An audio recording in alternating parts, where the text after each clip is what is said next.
비밀의 왕국 가야 두 번째 1세기의 가야국은 기독교국이었다. 예, 지난 시간에 이제 영주에 있는 도마 석상에 대한 얘기를 했습니다. 오늘은 도마는 누구인가에 대해서 말씀을 드리려고 합니다. 제 책이고요. 여기 사도 도마와 아시아교회 이 책의 내용입니다. 자, 우리 도마의 재발견에 대해서 말씀을 드립니다. 1945년 12월 이집트 나일 강변에 나감마디라는 나일강 서안 도시 강 건너 엘카스루라는 작은 농촌이 있었어요. 이 농촌에 살고 있는 아이들이 시바크라고 하는 질소가 풍성히 함유되어 있는 그 흙이 있어요. 그것을 천연 비료라고 부르는데 이것이 약 3km 떨어진 계곡의 산에 게벨 알 타리프라고 하는 기암절벽 산으로 가게 됩니다. 우리나라도 옛날에 그런 거 있었잖아요. 왜 밭이나 논이 오래되면 저 시커매지고 기름기가 없어지잖아요. 그러면 어떻게 하죠? 벡토, 백토. 벡토, 흙은 잘, 예, 그 거기다가 무엇을 섞죠? 석회도 넣기도 하고, 저쪽에 황토도 넣기도 하고 그러죠. 그냥 황토를 갖다 넣어요. 그래서 이 밭에다가도 황토 뿌리기도 하고 논에다가도 그 황토를 섞어요. 그래서 그러니까 이제 그 땅을 좀 기름지게 하기 위해서 황토 갖다 섞는데 여기는 시바크라고 하는 그 흙을 갖다가 밭에다가 뿌려요. 그래서 여기에 질소가 많이 들어있기 때문에 곡식이 잘 돼서 겨울이 되면 애들이 시바크를 캐러 가죠. 자, 여기가 나그암마디라는 곳이에요. 나그암 나일강이고 이게 이집트. 여기 홍해입니다. 홍해 바다. 그리고 여기 나그암마디라고 하는 곳에 라고 하는 이 동네에서 일어난 사건들이에요. 이거는 이 도마상입니다. 도마상. 그때에 15살 먹은 아부 알 마지드라는 어린 어, 소년이 함께 가게 돼요. 같이 이제 한 일곱 여덟 명이 일곱 명이 이제 같이 이걸 캐기 위해서 같이 가게 되는데 그때 그 무하마드 알리라고 하는 청년이 있었어요. 나이가 26살 먹은 애가 대장이 돼가지고 이 10대 아이들을 6명을 데리고 이 산에 올라가게 됩니다. 올라가서 이제 시바크를 열심히 캐고 있는 거예요. 이제 캐서 부대에다 막 담아가지고 이제 가려고 하고 있는데 이때 아부 알 마지드라고 하는 아이가 이렇게 파다가 보니까 구멍이 뿡 뚫리는데 왜 굴을 발견하게 돼요. 굴을 발견했어요. 그래서 이상하다고 생각해가지고 돌멩이를 갖다 들어 던져보니까 항아리를 막 깨지는 소리가 난 거예요. 깜짝 놀래가지고 놀래서 이 무하마드 알리라고 하는 이 청년한테 가서 알려줬어요. 그래서 이 안에 들어가 보니까 거기에 항아리가 있는데 그 항아리 안에 파피루스 다발 가죽으로 묶은 13개의 코어텍스가 있었어요. 여기 있는 그림이에요. 이게 이제 코어텍스라고 하는 게 이런 그 가죽으로 만든 다발들이 여기서 나오게 됐어요. 그래서 이 코어텍스가 이게 뭔지도 모르지만 좌우간 뭐 옛날 꼴통품이고 그러니까 어, 이걸 가지고 나와가지고 메스로 7명이 왔으니까 이것을 나눠가지고 아이들한테 하나씩 나눠줬어요. 다 나눠줬어요. 그랬더니 아이들이 하는 얘기가 이런 거 뭐라냐고 이거 뭐다 아무 폼도 없잖아요. 이게 뭐 이런 거니까 이게 싫다고 안 가져가겠다고. 그래서 무하마드 알리한테 다 줘버렸어요. 그래서 무하마드 알리는 어떤 뭐 캔 거니까 가지고 집으로 와서 귀한 줄 뭐 생각 안 하고 쇠죽을 고기 그 복간에다가 이 집을 이렇게 한쪽 구석에다 던져놓고 들어가서 잠을 잤어요. 네, 아침에 이제 일어나서 아침에 이제 알리의 엄마가 일어나가지고 밥을 하려고 이제 화덕에다가 이제 불을 지피려 이제 보니까 지필 필요한 게 있어야 하잖아요. 근데 보니까 거기 다 빼짝 말른 이런 종이 조각 같은 것들이 있단 말이에요. 가죽 종이 같은 게 있어요. 그래서 아 이거 좋겠구나 해서 그걸 푹푹 찢어가지고 어, 불쏘시개를 만들어가지고 불을 뗐어요.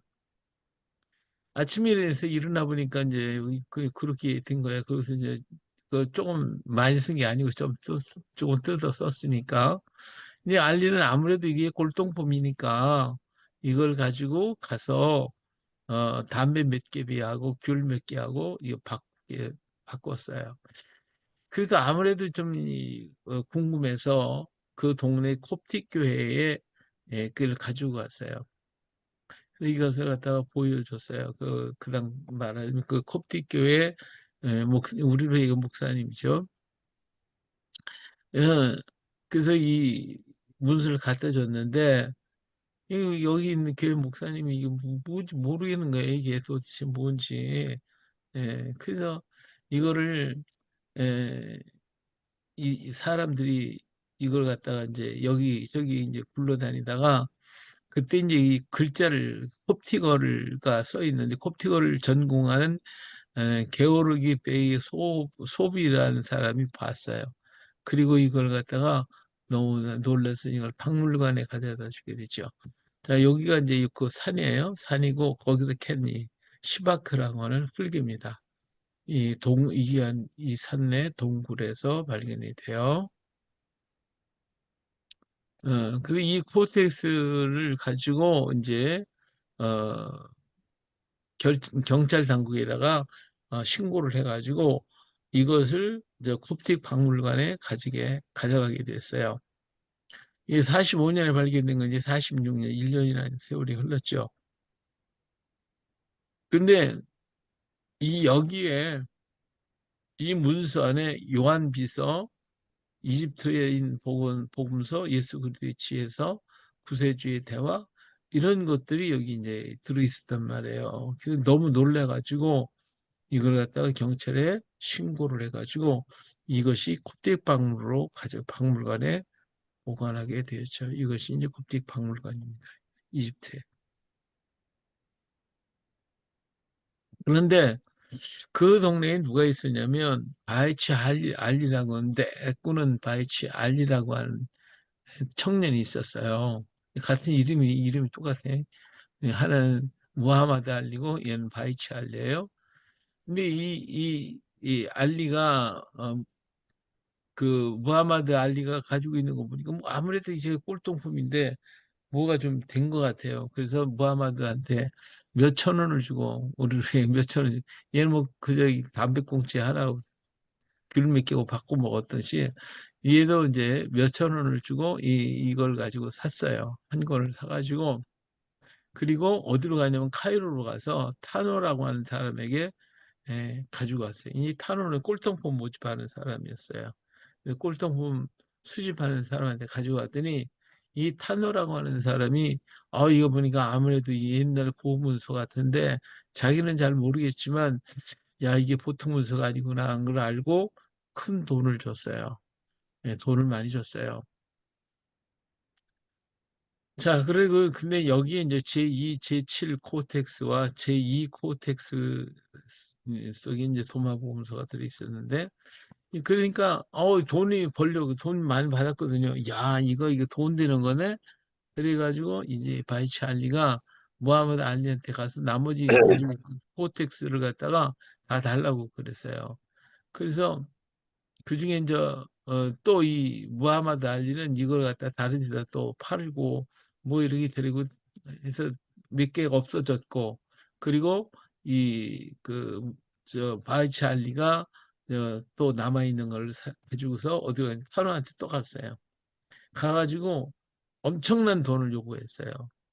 그러니까 이 탄호는 이 책이 분명히 좋은 귀한 것이라고 생각했는데 자기가 돈이 모자랄 정도로 많은 돈을 요구하니까 그 자기 친척들의 도움을 얻어서 이 책을 구입하게 됩니다. 여기에 발견된 이 문서들이 바로 여기에서 발견된 게 경주자 도마서, 도마복음서, 도마의 유아복음서, 도마묵시록, 도마행전, 람만의 찬송 이런 것들이 들어있는 특별한 코텍스였어요. 그리고 이제 이것을 이 책은 2세기와 3세기 사이에 저술된 것으로 추정되는 그런 문서였어요. 그러니까 100년대 이쯤에서 기록된 문서였던 것이 알게 되었죠. 여기 그림은 아다나시우스라는 사람인데 AD 367년에 아다나시우스가 부활절 메시지를 위해서 정경, 우리 지금 보고 있는 신구약 66권 요 인정한 것과 비슷한 문서들 외에는 모두 버릴 것을 명령했어요. 그런 게 있으면 안 된다 해가지고 다른 문서들은 전부 파기시켜라. 지금까지 내려왔던 모든 문서 다 없애버려라. 해가지고 명령이 떨어졌어요.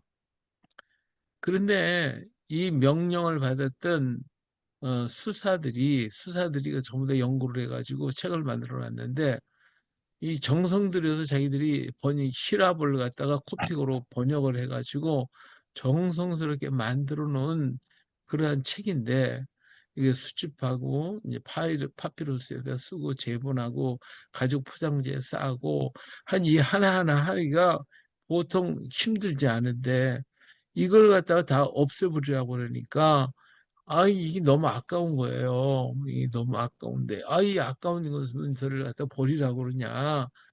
이거 불태버리라고 그러냐. 그래서 아까우니까 이걸 알려주면 자기네들이 또 문책을 받으니까 이걸 갖다가 후대에 보라고 정말 이 항아리다 해가지고서 산속에다가 또 묻어버리고 말았어요. 그것이 이제 발견이 된 거예요. 그래서 이들 문서 45년에 발견된 것이 이제 굴러다니고 또 어, 구입해가지고 이것이 47년 9월 때 이제 이 콥틱 문서가 이제 이 박물관에 이걸 수장하게 됐는데 그래도 이걸 갖다 해독할 자가 아무도 없었어요. 이걸 어떻게 제대로 해독이 안 되고 그랬는데 이때 이제 장 도레스라고 하는 프랑스 대학원 학생이 자기 아내 마라노와 함께 카이로 유적지를 방문하면서 콥틱 박물관에 가서 문헌 조각을 보기를 위해서 왔어요. 그러니까 이 사람이 콥틱어를 연구한 사람에서 진짜 콥틱어 과거에 있었던 옛날에 있었던 문서들을 여기 있나 해가지고 이 콥틱 박물관에 오게 된 거예요. 와서 이 문헌을 보다가 이걸 보게 된 것이요. 그래가지고 이 문헌을 갖다가 보니까 너무 기가 막힌 책이라. 그래서 48년 2월 23일에 제4세기 파피루스 문헌의 발견이라는 제목의 고문헌 아카데미 학회에서 152페이지에 달하는 파피루스 책 한 권이 이집트에서 발견됐다는 보고가 되게 돼 있죠. 그래서 이 장도레스라고 하는 사람이 이 문서를 가지고 살펴보다가 야 이거 보통 문서가 아니다 해가지고 이 문서가 흩어진 데를 막 여기저기 찾아다니면서 이 책들을 모으기 시작을 했어요. 그래가지고 이 책이 이제 번역하게 해서 나오기 시작을 하죠. 여러 편으로 나눠져서 흩어졌는데 이 여러 사람들의 노력을 모아져 가지고 결국은 이 책이 지금 있는 대로 어, 모아졌고 그중에 몇 군데 이거 없어지고 괜찮고? 떼버리고 그거 눌려보라. 응. 이 빨간 거 눌러. 예. 자 이렇게 해서 이것이 이제 이렇게 번역이 됐는데 네덜란드 브릴 출판사에 의해서 전 12권이 72년과 1972년에서 84년에 이거 번역이 돼서 완간이 됐어요. 그래서 여기에서 이제 도마가 이제 새롭게 도마서가 발견이 된 거죠. 이제 그러면서 도마가 누구냐 하는 것을 알게 됐습니다.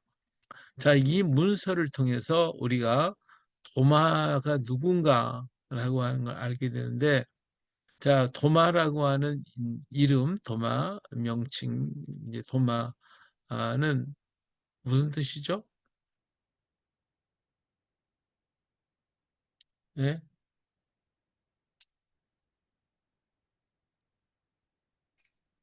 도마가 무슨 뜻이에요? 여기 쌍둥이라고 되어 있나요? 예, 예. 도마는 쌍둥이라는 뜻이에요. 그리고 히브리어에서 이제 쌍둥이라는 하나만. 뜻이고, 요것이 이제 디드모라고 요한복음에서는 이제 헬라어로서 디드모라고 이름이 나오죠. 디드모도 헬라어로 쌍둥이라는 뜻이에요. 자, 그렇다면 도마가 어, 원이름이 아니잖아요. 그렇죠? 음, 원이름은 누구예요?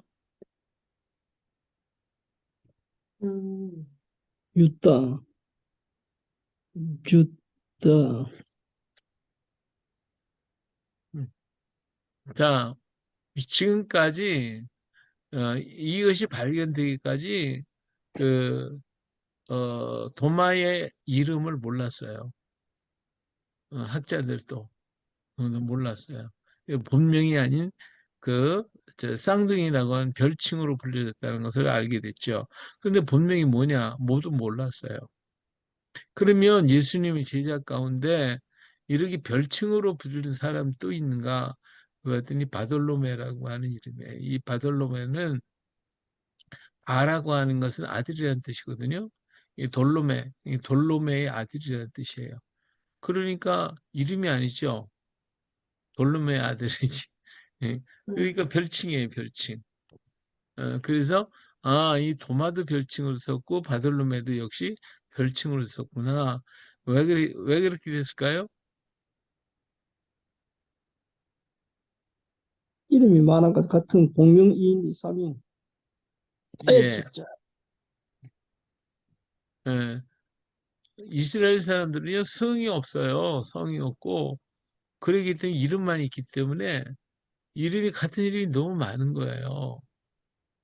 우리는 성이 있으니까 같은 이름에 성이 다르면 또 구분이 되는데, 그래도 이 사람들은 앞에다가 동네 이름을 붙이거나 어떤 특징적인 어떤 것을 붙여서 이름을 불러요. 같은 이름 있을 때. 자, 그래서 여기 이제 이 도마도 역시 같은 이름이 제사들 속에 있기 때문에 혼돈을 피해가지고 그냥 별칭으로 도마라고 불렀던 거예요. 바돌로메도 역시 마찬가지였고요. 자, 그래서 제자 중에 같은 이름이 많이 있어요. 자, 보겠어요. 누가복음 6장 14절 16절. 그러니까 베드로라고도 이름을 주신 이름이 뭐예요? 시몬, 시몬. 그죠? 그의 동생 안드레, 야고보, 요한, 빌립, 그리고 바들로메, 마테, 도마, 알페오의 아들 야고보. 여기는 야고보가 나왔죠? 여기 음, 여기 야고보 있죠? 이름 같은 경우도 수식을 같은 붙여. 네, 이름이잖아요. 여기 네, 보는데 봐요. 여기 야고보라고 할 때 앞에 뭐가 있어요, 없어요? 없음. 없어요. 앞에 아무것도 붙인 게 없죠? 네, 그냥 야고보예요. 그런데 여기 뭐라고 했어요? 알페오의 아들 야고보라고 했었죠. 그래서 요 야곱은 알페오의 야고보예요. 알페오 야고보. 어. 그다음에 셀롯이라는 뭐예요? 시몬. 시몬. 여기 또 시몬 있잖아요. 베드로 이름이 시몬이잖아요. 그렇죠? 그래서 네, 나중에 베드로 이 시몬의 이름이 베드로로 바뀌어요. 그런데 이 시몬의 이름이 같이 두 개가 있으니까 셀로 시몬이 있어요. 셀롯이라는 시몬. 셀로 시몬. 이건 그냥 시몬. 예. 베드로 이름 부르기 전에 시몬이었으니까요. 그래서 이건 셀로 시몬이라고 불러요. 그다음에 야고보의 아들 누가 있어요? 유다 있죠. 그죠? 맞다. 야고보 유다예요. 야고보 유다. 그리고 가룟 유다, 즉 예수님 파는 가룟 유다가 있죠. 그렇죠? 같은 네, 이름이라 같은 이름 유다. 근데 유다만 야고보 유다가 있고 가룟 유다가 있어요. 그러면 또 다른 유다가 또 있다는 얘기예요. 다른 유다가. 예. 그래서 이렇게 이름이 같기 때문에 앞에다 가로시는 동네 이름을 붙여가지고 어느 동네에서 온 유다 이렇게. 그리고 여기는 야고보의 아들이 유다. 여기는 가롯 동네에서 온 유다. 이렇게 앞에다가 성이 없으니까 그 사람 고향이라든지 다른 별칭을 붙여가지고 이름을 불렀단 말이에요. 이렇게 같은 이름이 많아서 그러기 때문에 그냥 도마라고 불러서 어, 그 별칭이니까 이름이 아닌 별명을 부르게 됐다 하는 겁니다. 자, 그렇다면 도마는 누구냐? 이름이 누구야? 과연 그러면. 근데 이제 여기서 발견된 도마 행전이라는 책에 그걸 펴서 연구해 보니까 거기 뭐라고 도마 행전 1장에 인도는 쌍둥이라고 부르는 유다 도마에게 떨어졌다. 이런 말씀이 나와요. 자, 이게 무슨 말이냐면 12제자들이 이제 가룟 유다 죽고 11제자인데 한 제자 또 이렇게 보충했잖아요. 그 성령의 오순절 성령 받고 난 다음에 이 사람들은 가슴이 뜨거워져 가지고 세계의 디아스포라 유대인들을 흩어진 유대인들에게 잃어버린 양한테 가라고 그랬기 때문에 그 양들한테 가기 위해서 그들은 어디로 갈 것이냐. 그래서 제비 뽑기를 했어요. 제비를 뽑았어요. 유태인들이 흩어진 곳에 있는 지역을 적어가지고 제비를 뽑았는데, 근데 이 도마가 어디를 뽑았냐면, 인도를 뽑혔단 말이에요. 인도를. 그래서 인도는 쌍둥이, 도마라고 부르는 유다, 도마에게 떨어진. 그러니까 이름이 뭐예요? 유다예요, 유다. 그렇죠? 예. 그래서 아까 네. 예수님의 제자 가운데 유다가 여럿이 있었잖아요. 야고보 유다와 네. 가룟 유다가 있었어요. 그러니까 여기 또 유다가 또 있는 거예요. 그러니까 이 도마의 이름이 유다예요. 이게 이렇게 헷갈리니까 그냥 아예 도마로 부른 것이죠. 이해가 됐어요? 네. 자, 그런데 이 도마 생전을 쭉 읽어가다 보니까 31장에 와서 뭐라고 얘기가 나오냐면 당신은 그리스도의 쌍둥이 형제이며 이렇게 얘기가 나오는 거예요. 그리고 11장에 보니까 예수님과 얼굴이 유사하다 이런 내용이 기록이 돼 있어요. 그래서 깜짝 놀라는 거죠. 자, 당신은 그리스도의 쌍둥이 형제, 그러니까 예수님의 형제라는 거예요. 형제, 예수님의 쌍둥이 형제라는 거예요.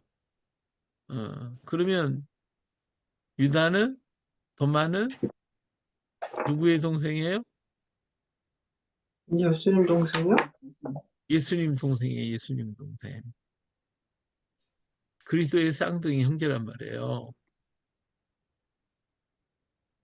어떻게 믿어져요? 음, 예.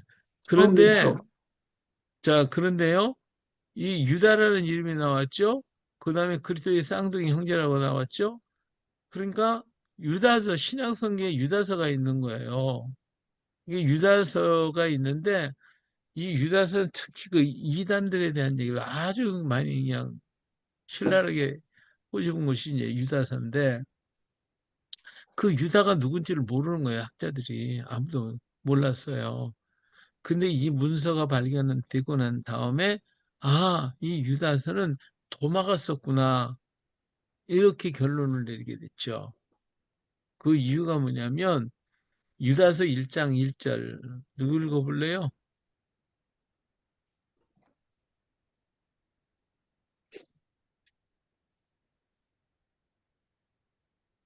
여기 있잖아요. 예수 그리스도의 종이요 야고보의 형제인 유다는 예, 여기서 중요한 것이 예수 그리스도의 적인 종이라고 종이요 그랬어요. 근데 누구라고요? 야고보의 형제인 형제. 유다. 그렇죠? 야고보의 네. 형제래요. 근데 이 야고보는 누굴까요? 초대 교황 예수님 동생 야고보에게 그러니까 여기에서 나타난 야고보는 누구나 다 아는 사람이란 말이에요. 그렇기 때문에 그냥 야고보라는 말이 그냥 나온 거예요. 근데 어디에 누구 이렇게 소개가 없어요. 그냥 그것은 다 아는 얘기인데 이 당시에 다 알려진 사람이 누구냐면 예루살렘 교회 감독으로 있었던 사람이 바로 야고보였어요. 근데 이 야고보가 누구냐면 예수님의 동생이에요. 예수님의 첫 번째 동생. 그렇기 때문에 야고보의 형제 그러니까 유다 그러면 예수님 바로 밑에 동생이 야고보고 그가 예루살렘 교회 감독이었으니까 유다는 같은 형제네 이렇게 된 거죠. 이게 맞는 거예요. 확인이 됐어요. 전화가 좀 왔어요. 그래서 유다서를 통해서 예수님의 가족인 것이 밝혀지기도 했어요. 자, 그러면 예수님의 가족 중에 유다가 있는가라고 하는 거예요. 그게 중요하죠? 그래서 예수님의 가족 이름이 저번에 나와 있는 것이 마가복음과 마태복음하고 두 군데가 있어요. 그 두 군데 중에 마가복음 6장에 보니까 어머니 마리아와 목수 그리고 동생들 야고보 나왔죠. 그다음 요셉 그리고 유다 나왔죠. 그렇죠? 유다가 나왔어요. 그리고 시몬 누이들이 있어요. 자, 그리고 그러면 여기서 이제 중요한 게 뭐냐면 아까 도마는 쌍둥이라는 뜻이었대요. 그렇죠? 쌍둥이니까 이들 중에 누가 쌍둥이여야 할 거 아니에요. 그렇죠? 맞습니까? 네. 이게 쌍둥이를 찾아봐야 돼요. 근데 마태복음 13장 55절에 보니까 목수의 아들 모친 마리아 똑같아요. 그 형제들이 있는데 첫째 야고보 나왔죠. 여기도 야고보 첫째 나왔죠. 둘째 요셉 맞죠? 네. 예, 셋째 마가복음에서는 유다가 나왔는데 마태복음에는 누가 나와요? 시몬. 시몬이 나왔어요. 그리고 마가복음에 시몬이 넷째로 나왔는데 여기는 유다가 넷째로 나와요. 그렇죠? 이게 마가복음하고 마태복음하고 어때요? 헷갈렸죠?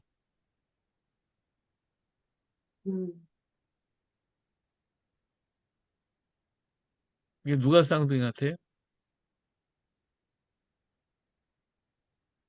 시몬하고 유다. 예. 그 시몬과 유다와 시몬이 쌍둥이인 것이 이걸 통해 나타내. 사람들이 볼 때에 둘이 똑같아서 잘 모르겠는 거야. 이들이 누가 형인지. 근데 왜 이 마태는 이 족보를 쓰게 되냐면 마태가 뭐 한 사람이죠? 에리. 세리였어, 세리. 이 예. 가버나움 동네 세리에서 돈 받는 사람이라서 세금을 다 받아야 되니까 가족들 다 파악하고 있는 거예요. 그래서 마태가 이 가족 이름을 다 아는 거예요. 그래서 이 야고보, 요셉, 시몬, 유다 그리고 누이들이 있었는데 누이들은 뭐 돈 버는 사람들이 아니니까 이 사람들이 돈 버는 사람들이니까 이 사람들 이름을 전부 다 알고 있었고 아마 마태가 더 정확하게 기록하지 않았을까 이렇게 생각도 해봐요. 근데 마가는 좀 떨어진 곳에 있었거든요. 그러니까 이 둘이 누가 형이고 누가 동생인지 구분을 못 하는 거예요. 똑같아가지고. 예, 그래서 아마 이 두 사람이 쌍둥이였을 거다. 이렇게 알 수가 있죠. 그래서 야고보는 예루살렘 교회 감독이었고 그의 동생 유다 그랬으니까 예, 이 시몬과 유다가 쌍둥이였다고 말할 수가 있겠죠. 어떻게 생각하세요? 그러면 여기서 예수님의 가정을 우리가 생각을 보겠어요. 자, 그러면 여기에서 이제 문제가 뭐냐면 둘이 쌍둥이가 됐어요. 봐요. 셋째하고 넷째가 쌍둥이가 됐다면 그러면 엄마 마리아가 이 형제들을 전부 다 케어하기가 어렵겠죠. 돌보기가 힘들어요. 그러면 이 아이를 돌볼 수 있는 사람이 누구겠어요? 하나는 누가 맡아야지. 그죠? 마지가 맞지 왜 않나요? 맞이가 맞기 마련해요. 그러면 예수님이 맞이잖아요. 그렇죠? 네, 네. 그러니까 맞이기 때문에 이 중에 유다를 맡은 거예요. 유다를 맡아서 이 유다를 데리고 다니면서 뭐라고 불렀어요? 도마라고 당부, 불렀어요. 엄마. 도마라고 부르면서 늘 같이 다녔단 말이에요. 같이. 예. 그래서 예수님이 유다를 붙들고 다녔기 때문에 예수님이 12 제자 중에 유다, 이 동생들이 여럿이 있고 야고보도 나중에 그렇게 예수 믿어가지고 예루살렘 교회 감독이 될 정도로 신앙이 좋았다면 야고보도 제자의 반열에 들 수 있었을 텐데 안 들어왔거든요. 왜냐하면 이 동생들은 예수님 생전에 믿지를 않았고 또 유다도 역시 마찬가지겠지만 예수님을 따라다녔기 때문에 자연스럽게 제자의 반열로 들어오게 되는 거예요. 그리고 예수님이 그냥 도마에 부르니까 그 제자들도 따라서 그냥 도마라고 부르게 됐던 것이죠. 좀 이해가 되는지 몰라요. 이게 제가 지난번에 그랬잖아요. 맞습니다. 이 얘기 들으면 헷갈려 더 놀라울 거라고. 그렇죠? 네. 자, 그럼 예수님의 가정을 한번 볼까요? 육의 아버지 요셉은 뭐였죠? 직업이 목수. 목 목수죠. 네, 마태복음 13장 보니까 이는 목수의 아들이 아니냐. 예수님 보고 그랬잖아요. 그렇죠? 네. 그러니까 아버지가 목수였던 것은 사실이에요. 목수. 그 어머니는 마리아. 글쎄요. 그래서 목수는 뭐 한 사람이냐면 건축가예요. 건축가. 예, 그래서 나무, 돌, 철제 등 모든 것을 다룰 줄 아는 사람이 바로 목수입니다. 우리가 집을 지려고 그럴 때에는 여러 그 동네 사람들이 있잖아요. 근데 그 네. 사람들이 여러 개, 지금이야 뭐 다 설계사 한 번에 다 맡기고 그러지만 옛날에는 집을 지려면 누구한테 부탁을 하냐면 목수한테 부탁을 해요. 예. 그러면 목수가 거기에 필요한 사람들을 다 불러다가 자기가 목수가 설계를 해가지고 이렇게 건축을 한단 말이에요. 그렇기 때문에 목수는 나무도 다룰 줄 알아야 되고 돌을 다룰 줄도 알아야 되고 철제를 다룰 줄도 알고 모든 것을 다 다룰 줄 아는 사람이 바로 목수입니다. 우리 목수 그러면 나무만 생각하는데 원래 옛날부터 목수는 건축가와 같아요. 전체를 다룰 줄 아는 그런 사람이어야 돼요.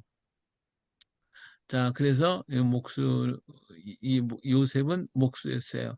근데 굉장히 가난했죠. 나사렛 동네에서 살았으니까. 나사렛 동네는 시골 촌 구석이거든요. 그리고 거기는 가난한 사람들이 살아서 땅굴 파고 사는 사람이 많았어요. 예, 그래서 굉장히 가난하게 살았어요. 이 당시 뭐 큰 건축 인물이 없으니까, 뭐, 저기, 이렇게 나무 가지고 뭐 조그만 거나 만들어주고, 집 고쳐주고 그런 일을 했겠죠. 자, 그러면서 예수님의 아버지는 목수였다.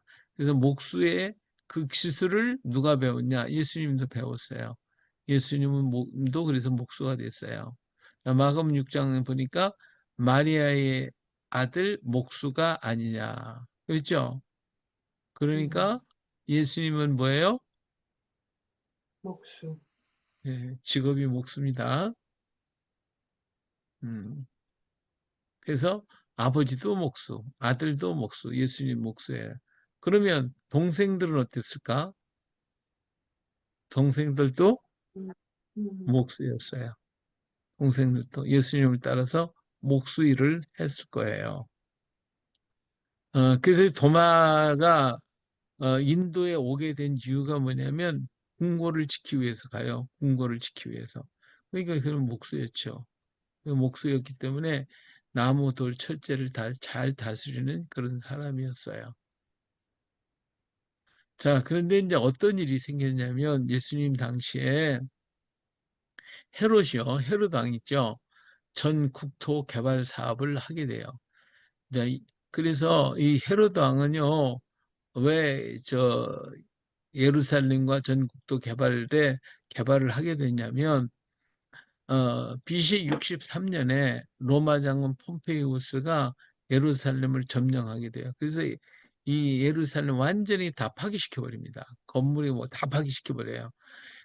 그리고 팔레스타인 지역은 로마 통치하에 이제 들어가게 되는데, 모든 지역이 뭐 전쟁으로 인해서요. 이때 이 전쟁이 어마어마한 큰 전쟁이었거든요. 그래서 그 예루살렘에 있었던 사람들이 엄청나게 많은 사람이 죽었는데, 이때 모든 건물이 다 불타버리고 다 무너지고 그랬어요. 그래서 황폐한 그런 도시가 됐죠. 그런데 이제 이 당시에 헤롯이라고 하는 사람이 예루살렘을 통치하던 하스모니아 왕가가 있었어요. 그 하스모니아라는 왕가가 이렇게 그 이스라엘을 갖다가 다스려 왔는데, 돌아온 이스라엘 민족들을 이 왕가에서 다스렸는데, 이 헤롯이라는 사람이, 이건 뭐 엉뚱한 사람이죠. 엉뚱한 이 헤롯이 로마의 장군들하고 또 로마와 아주 손을 잡아, 이게 굉장히 그 뭐라고 할까, 외교술이 발달 잘한다고 그럴까? 이래가지고 로마와 결탁을 해가지고 이 하스모니아 왕가를 갖다가 없애버려요. 그리고 물리치고, 그리고 7명이 자기 친인척까지도 다 처형을 해버리고, 그리고 자기를 도왔던 사람들이고 자기를 이렇게 위대하게 만들어 할 수 있도록 세워준 자기 친척들까지도 다 처형을 시켜요. 그리고 로마군의 지원을 받아서 분봉왕의 칭호를 받게 되죠. 분봉왕이 돼요. 그래서 이 전통적으로 내려왔던 하스모니 왕가는 퇴해지고, 엉뚱하게 툭 튀어나온 헤롯이 왕이 되어서 예루살렘을 통치하게 됩니다.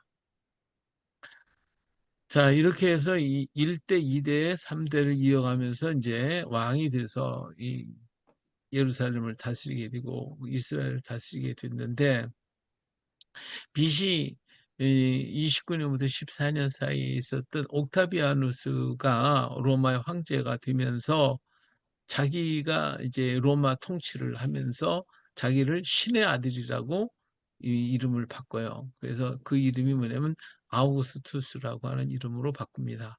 이게 바꿔요. 그래서 세상의 구원자라는 천명을 하면서 로마가 점령한 지역에서 자신을 예배하라고 하는, 자기 신상을 만들고 그랬어요. 그러니까 이 헤롯은 이 로마의 왕과 그 장군들, 거기 속한 사람들에 의해서 지가 왕이 돼 있기 때문에 이렇게 자기를 뭐 신의 아들로 섬기라고 그러니까 가만히 있을 수가 없죠. 그래서 헤롯이 가이사랴와 사마리아에 로마 황제를 위한 성전을 짓게 됩니다. 어마어마한 큰 성전을 지었고 이런 상을 만들고 막 그냥 그랬어요. 자, 그래가지고 여기 보니까 이 가이사랴 있죠. 가이사랴 빌립보 지방 있죠. 여기에다가 엄청나게 큰 신전을 만들어요. 로마 황제 신전을. 여기 갈릴리 바다가 있고 가이사랴는 이 위에 있어요. 여기는 헐몬산이 여기 있고요. 여기 갈리사랴 빌립보 지방인데, 자 보세요. 여기에는 무슨 일이 있냐면, 어떤 이 빌립보 이 가이사랴 지방이 어떤 특징이 있냐면요. 이 헐몬산에는 눈이 덮였다고 그랬잖아요. 눈이 덮인 물이 이렇게 이제 물길을 따라서 쭉 내려오면 좋은데 이 물은 별로 안 내려와요. 그리고 여기서 그 녹은 물이요 사라지는 거예요. 다 사라져. 그러더니 그래가지고 이 땅이 전부 다 황폐된 땅이에요. 이런 가해만 조금 있고 황폐된 땅인데, 이 가이사랴에 오면 갑자기 물이 터져 나와요. 이렇게 바위 같은 데서요 물이 막 터져 나와가지고 물이 막 폭포처럼 흘러내리는 거예요. 그러니까 굉장히 막 놀라운 거죠. 이게 놀라운 거예요. 그래서 이런 강을 만들어줘요. 이렇게. 그래서 여기 주변에 이런 산도, 나무들도 막 무성하게 크는데, 바로 보세요. 여기가 이제 가이사랴 빌립보 지방인데, 이게 뭐예요? 이런 바위만 있어요. 이렇게 산이 제대로 안 돼. 근데 여기가 신전을 이렇게 딱 바위에다 비춰서 신전을 짓잖아요. 이게 다 신전들인데 이 신전 지은 바로 여기 안에 물이 터져 나와요. 물이 쏟아져요. 그러니까 사람이 생각할 때 물이 없는 이 황폐한 땅에 갑자기 물이 터져 나오니까 야, 여기는 신이 있는 곳인가 보다. 이렇게 생각을 하게 된 거예요. 그래서 여기다 신전을 세워요. 이렇게 신전을 세우는데 요 신전을 판신전이라고 그래요. 그리고 요것이 로마 황제를 위한 신전을 지었어요. 어마어마하게 흰 대리석으로 굉장히 큰 로마 황제를 위한 신전을 만들었어요. 그리고 여기 이제 산에 이렇게 구멍 같은 게 이렇게 있잖아요. 이렇게 요 구멍 같이 있는 게 여기 다 신이 서 있는 거예요. 신이 있는 곳이에요. 신을 가 신상을 만들. 여기도 이쪽 보이죠? 신상을 전부 다 만들어서 세워놨던 거예요. 재밌는 것은 뭐냐면 예수님이 어느 날 제자들 보고 야 우리 소풍 가자. 그래서 제자를 데리고 왔어요. 어디로 왔냐면 바로 여기를 왔어요. 예수님 당시 이런 아주 막 엄청나게 아름답게 꾸며놓은 이 가이사랴 빌립보 지방을 오셔서 제자들에게 여기 있는 걸 다 보여주셨어요. 전부 다 보여주시고 한 바퀴 비 돌고 나오시더니 나오면서 하실 말씀이 있었어요. 무슨 얘기 했겠어요? 이게 신이 있던 자리들이거든요. 이게 벽에 신이 있던 이건 판신이 있었던 그 폐허 지금은 뭐 없으니까. 자, 그러니까 예수님이 제자들에게 무슨 얘기했죠? 가이사랴 빌립보 지방에서 사람들은 나를 누구라 하느냐? 네. 자, 다 돌아보면서 하신 말씀이 사람들이 날 누구라고 하지? 하고 물어봤잖아요. 그러니까 제자들이 뭐 선생이다 뭐다 여기 얘기 다 얘기할 때 베드로가 주는 그리스도시요 살아계신 하나님의 아들이십니다 할 때면 깜짝 놀라죠. 예수님 굉장히 기뻐하시잖아요. 그렇죠? 네. 자, 여기서 재밌는 게 뭐냐면 이 신들을 전부 다 보여줬어요. 다 보여주고 이렇게 무하는 모습을 보면서 과연 이 제자들의 생각은 뭘까? 이걸 하나님 보신 거죠. 근데 그들이 이 신의 어떤 뭐를 걸 따르지 않고 하나님을 생각했다고 하는 거, 그리고 예수님을 그리스도시라고 하는 이런 얘기를 했을 때 예수님이 너무너무 기뻐하신 거예요. 음, 예, 그러시면서 베드로에게 바요나 내가 저 복이 있다 이런 얘기하면서 천국 열쇠를 주잖아요. 천국 열쇠를 그렇죠? 네. 내가 너희 천국 열쇠를 준다. 그래서 내가 열면 닫을 자가 없고 닫으면 열 자가 없다. 이렇게 이제 천주교에서는 저 천국에 가면 베드로가 문지기가 돼갖고 들어갈지 안 들어갈지 뭐 한다고 그러잖아요. 근데 그것이 아니고 베드로의 신앙 고백이에요. 주는 그리스도시요 살아계신 하나님의 아들이십니다. 이 고백을 해야만 오늘 우리는 하늘나라에 들어갈 수 있는 자격을 얻어요. 그것이 문이 열리고 닫히는 거예요. 그리고 반석 위에 이 신앙 고백 위에 내 교회를 세우겠다. 이 신앙 고백이 없으면 안 됩니다. 신앙 고백이 필요해요. 그게 굉장히 중요한데 여기서 무슨 문제가 있냐면 예수님이 그랬어요. 마요나 시몬에 내가 복이 있다. 근데 너 지금 그 얘기한 그 고백한 것은 누가 가르쳐 줬다 그랬죠? 하늘 아버지.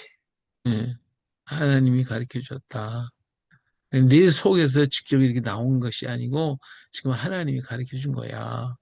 그러면서 네가 나를 세 번 부인하리라 하는 얘기를 하는 거예요. 그게 아니고 거기서 갑자기 이제 예수님 십자가 사건 얘기하니까 그러자면 그게 갑자기 하니 예수님이 그걸 책망하시잖아요.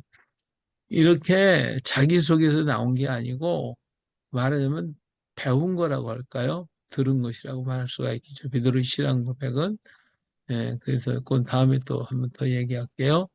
자, 이러한 큰 신전을 막 지어놓고, 그 다음에 뭐 로마를 위해서 많은 돈을 갖다 막 쓰고, 세금 갖다 바치고 막 그러니까, 로마에서는 뭐 환경이 좋다고 그러죠. 그런데 문제가 생겼어요. 뭐냐면, 유대인들이 막 분노를 하는 거예요. 유대의 분노가 헤롯을 막 어떻게 해서 막 그렇게 만들어 갖고 로마에 바치고 자기네 세금 많이 걷어다가 그래가지고 로마에 갖다 바치니까 속이 상한 거죠. 그래가지고 막 이제 데모가 일어나면 큰일 나거든. 이 당시에는 예수님 때도 마찬가지였지만 사람들이 뭉쳐가지고 데모를 하거나 그러면 문책을 받아요. 큰일 나요. 그래서 이 헤로드 왕도 역시 그렇게 되기 때문에 이들을 무마시키기 위해서 한 게 뭐냐면 예루살렘 재건하는 운동이에요. 이 예루살렘을 재건하고 예루살렘 성전을 갖다가 확장하면서 아주 아름답게 만드는 거죠. 그래서 예수님 당시에도 예루살렘 성전이 계속 지금 공사 중에 있었잖아요. 예. 그래서 이 많은 토목 사업을 하려니까 필요한 사람들이죠. 기술자가 필요해요. 많은 기술자하고 노동력이 필요하게 됐단 말이에요. 그런데 이 기술자 중에 특히 유명한 기술자가 뭐예요? 석공이나 목수들 이런 사람들이 필요하게 됐죠. 그래서 예수님은 뭐예요? 목수 목수니까 여기 불려갔겠어요? 안 불려갔겠어요? 응. 같겠죠. 나갔겠죠? 그래서 예수님이요, 동생들 다 데리고 가서 이 일을 했어요. 일을 이렇게. 그건 성경이 없어요. 예, 성경이 없지만 이건 제가 하는 얘기예요. 그냥 한번 들으시고 생각해 봐요. 자, 그래서 예수님은 동생들과 함께 예루살렘에 가서 일을 했어요. 그리고 거기에서 세례 요한을 만나게 됩니다. 이 여기 갈릴리 이 나사렛은 이쪽 지방 여기 이제 가버나움 저기 여기 이제 갈릴리 바다인데 이 저 에논이라는 땅은 이 예루살렘 가까이 있거든요. 예루살렘 가까이 에논이라는 곳에서 세례 요한을 만나는데 바로 이 예수님과 동생들이 이 요단 참 예루살렘에서 일을 했기 때문에 에논 가까이 있었던 저기 어 세례 요한을 만나게 돼요. 네, 세례 요한을 만나고 세례를 받은 후에 시험산으로 가셔서 시험을 받으시고 나사렛으로 가셨어요. 자, 그런데 이제 문제는 뭐냐면 여기가 이제 나사렛이에요. 여기 시골 산골 동네예요. 근데 어 세례 요한이 잡히신 것을 들고 나사렛을 떠나 해변 가버나움으로 이사를 하셨어요. 마태복음 4장 12절을 보니까 나사렛을 떠나 스불론과 납달리 지역 해변에 있는 가버나움으로 가서 사시니 그렇죠. 그리고는 갈릴리 지역을 다니면서 제자들을 모으셨어요. 자 보세요. 여기 나사렛이에요. 여기서 이 가버나움으로 이사를 해요. 여기 갈릴리 바다죠. 바닷가에 네. 있는 가버나움 동네로 이사를 가셔요. 근데 이 가버나움이 굉장히 아름다운 곳입니다. 그리고 여기는 로마가 만든 도시거든요. 그래서 돈 있는 사람이 사는 곳이에요. 그러니까 돈 없으면 살기가 어려워요. 근데 이 시골 동네에서 정말 땅굴 파고 살던 사람들이 어떻게 이 여기를 가버나움으로 이사를 갔을까요? 누가 돈 대줬어요?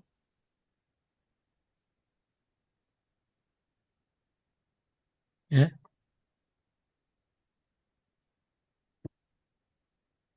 강 목사님, 모르겠는데요. 누가 돈 대줬습니까? 예루살렘에서 일을 해가지고 돈을 많이 버셨나? 그러니까 여기를 갈 수 있었던 것은 이 형제들이 다 돈을 벌었기 때문에 갈 수 있었던 거예요.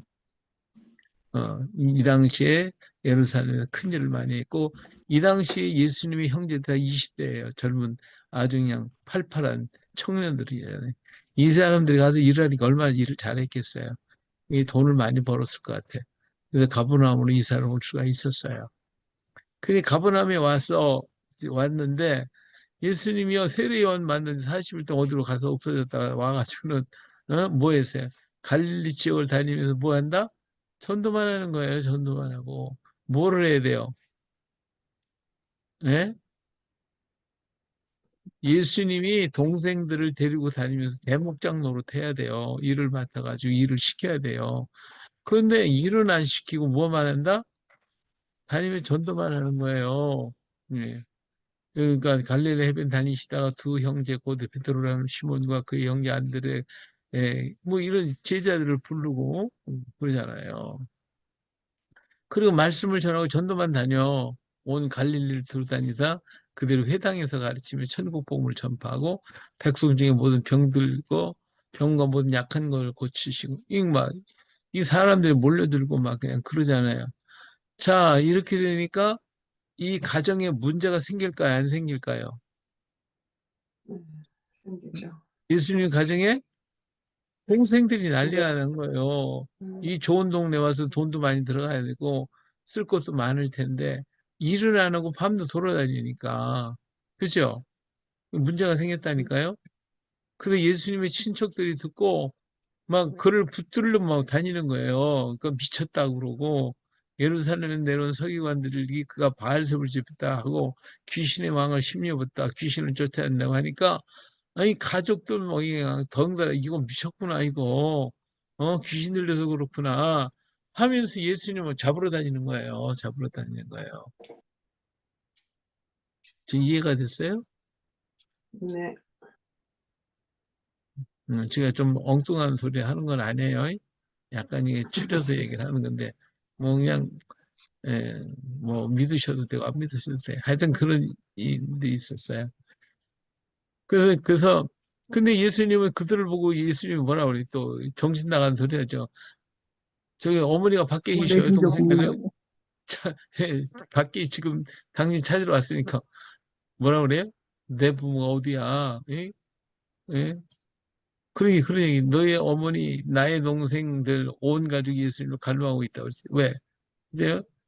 밖에 와서서 사람을 보내 예수를 부르니 무리가 예수를 둘러 앉았다가 여쭤요. 보소 당신의 어머니와 동생과 너희들이 밖에서 찾나이다 그랬더니 뭐라 그래요? 누구냐? 하나님의 뜻을 행하는 자가 내 형제요 자매요. hom이 엉뚱한 소리 하잖아요. 그렇죠? 그러니까 뭐 환장을 노리시죠. 예. 이러한 문제가 이 가정에 일어나기 시작했다 하는 것을 우리가 볼 수가 있습니다. 그래서 이 성경에 이런 기사들이 이렇게 많이 예수님의 가족에 대해서 나와 있는 것을 볼 수가 있습니다.